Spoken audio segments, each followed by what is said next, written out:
Hello, and welcome to the HIPAA Vault show, where we discuss all things HIPAA compliance in the cloud. My name is Adam Zenedian, and I'm joined today by CTO and founder of HIPAA Vault, Gil Vidals. Hey, Gil. Hey, Adam, looking forward to another episode. Yeah, I'm looking forward to getting into this. So last week we talked about HIPAA when it comes to Gmail and is Gmail HIPAA compliant. Today we're going to talk about Microsoft and specifically Office 365 Outlook, and is that HIPAA compliant? So a little bit of an intro. Email is obviously a vital tool in modern communications, and in the healthcare industry it plays a crucial role in sharing important information with patients and medical providers to improve the overall healthcare outcomes. However, when it comes to choosing the right email platform, the question of HIPAA compliance often arises. And as a HIPAA compliant service provider ourselves, we frequently receive questions about what's the best email platform when it comes to HIPAA compliance and security. So yeah, last week we talked about Gmail. This week we're talking about Outlook, and let's dive into the question of, is Outlook HIPAA compliant? So Gil, can we unpack this a little bit? Maybe talk about what are the key requirements when it comes to email in general and security for HIPAA? Sure, that's a good place to start, Adam. For email, in order to consider HIPAA compliant, the data needs to be protected, and the base technology for protecting information is encryption. And that encryption needs to be enabled and to ensure that the data is going through an encrypted pipeline. So that's one area that's very important. And the other one is the retention.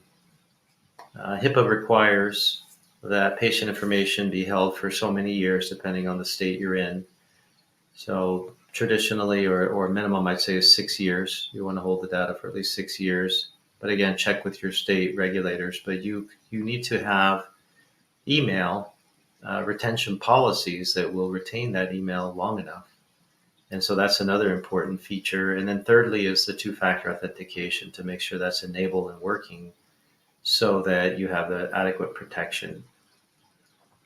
Okay. And when it comes to Outlook specifically, I'm feeling that this isn't going to be a simple yes or no answer, but does Outlook fulfill these requirements when it comes to HIPAA? You know, with all things Microsoft, Adam, there is a myriad of licensing that you can get lost. I mean, there are literally consultants. All they do is consult on licensing. So can you imagine your whole life dedicated to understanding licenses?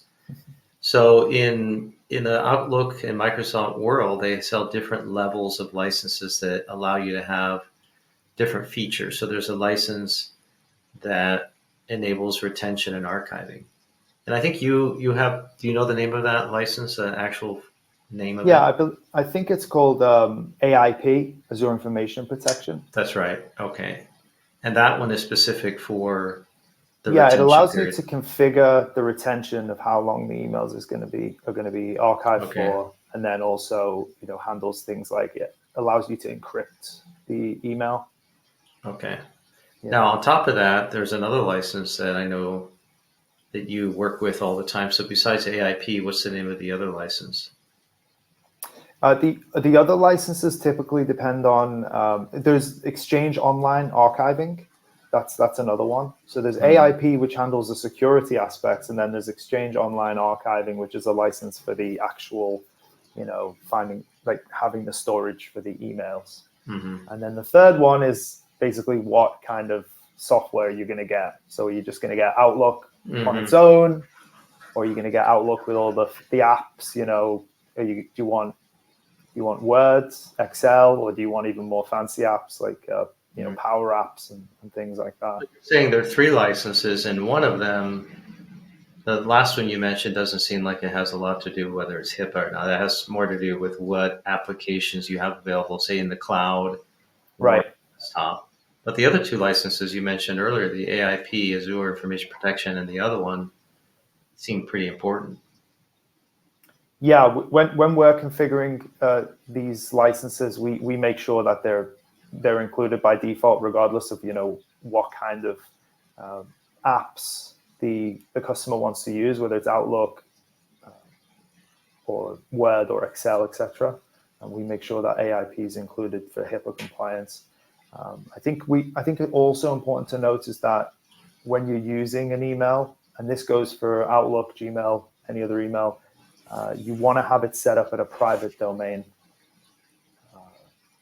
And so instead of, at gmail.com, your standard, or at outlook.com email address, you would need to have it at yourdomain.com for security purposes. Do you have any insight into that, Gil, as to what it is technically on the back end, why you can't use like a gmail.com or an outlook.com email address? Is it something to do with how that information is being stored or transferred? Well, I know we talked about last week how in Gmail, for example, you can't use the gmail.com free domain. You have to purchase a domain, a private domain, as you called it, and acme.com or whatever. You have to purchase that and have that enabled.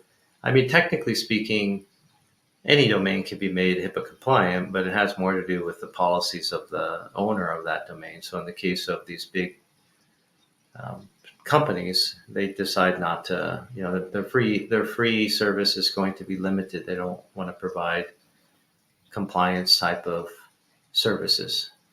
Well, that brings us on to the BAA, right? Sure. So we offer a BAA when we're assisting customers, but in turn, we have a BAA with a software provider like Microsoft or Google. Yeah, that's right. Right. So I think it behooves our audience to select a provider when you go with email instead of trying to do it yourself.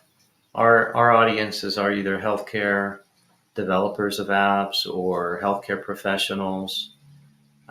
And frankly, it's just not worthwhile for you to try to go figure all this out. It's just really it's not worth your time.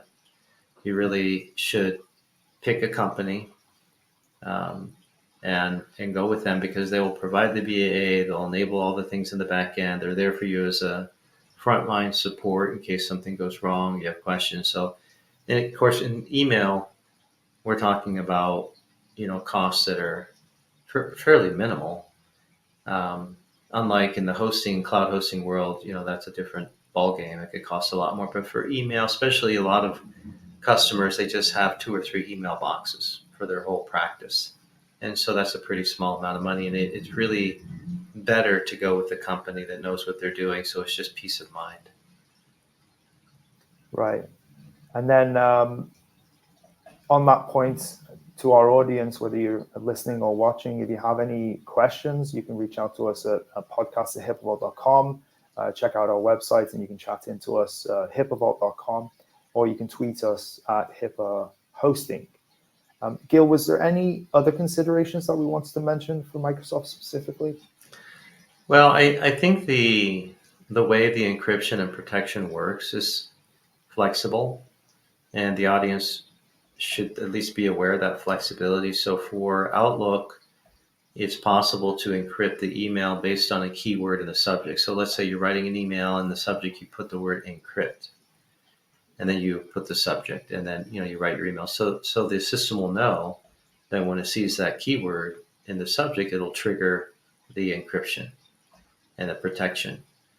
That's one way to do it. The other way to do it is say, well, I want my whole domain, drsmith.com to be protected all the time. So then you don't have to worry about putting a keyword in the subject. And a third way to do it is to say, well, anytime we send an email to stjosephhospital.com, anywhere at stjosephhospital.com, those all must be encrypted. So you're doing it by the recipient's domain. Now, there's many ways to configure it, and I think that flexibility could be important to some of the users. Definitely. So the AIP as well, AIP license is going to help with that kind of configuration. But like you said, Gil, you don't have to worry about that. If you reach out to us, we can set this up for you. So did you have anything else? Yeah, the exchange, just to clarify, If you could go through that again for our audience. So you talked about the Azure information protection license, and then you also talked about Exchange Online Archiving. archiving. Yeah.